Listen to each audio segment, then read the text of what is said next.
Hi, we're out with the dogs and this is the start of our breed education, or breed specific education, or breed extension. And when the Swiss Kennel Club publish theirs, we can compare our understanding, or perhaps I should say lack of it, but either way it's a learning experience.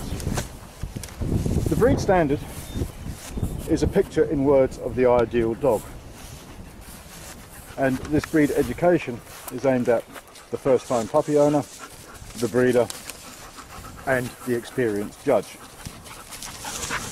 And what we're going to do is we're going to start with the illustration, the general appearance and important proportions. That's in our standard, the first three things in our standard. Illustration, general appearance and important proportions. Occasionally we'll cross over to other parts of the standard. Unfortunately it's unavoidable, but the dog comes as a whole, not as separate paragraphs. Any minute we'll put one of our dogs on a table and use the dog to go through those first points in the standard. But before we do that, let's look at the illustration and read general appearance and proportions. Through the description that's laid out in the standard, we know the dog is longer than tall. We also know the dog has a straight top line. The body is rectangular.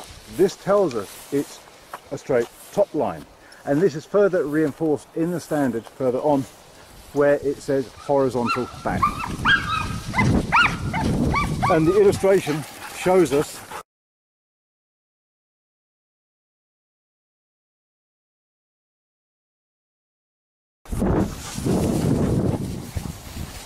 this as well.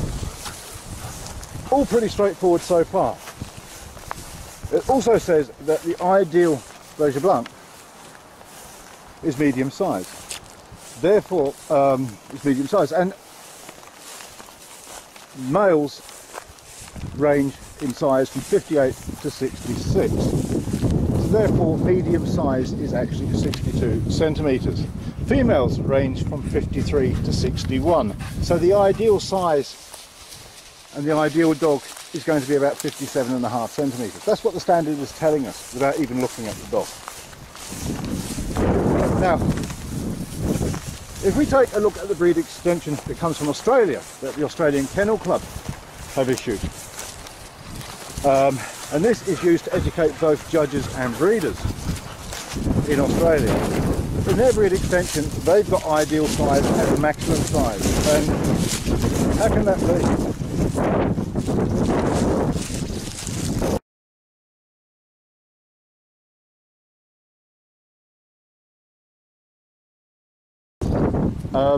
So that's one of the questions that's out there. And there's a couple of points in our standard that's very unusual compared to other herding dogs. Most standards allow 1 or 2 centimeters either side of ideal. Ours allows up to 4 centimeters either side of ideal. The other thing that is very, very unusual, and I think we're the only herding dog to have this, is the proportions.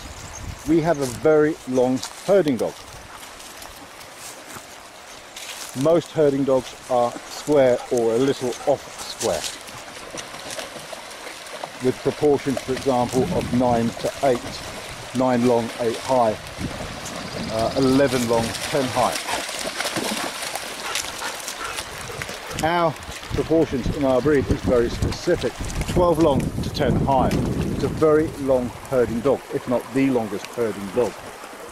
And judges seem to have great difficulty with that proportion. They're just not used to seeing it. And a dog that is longer tends to get penalised.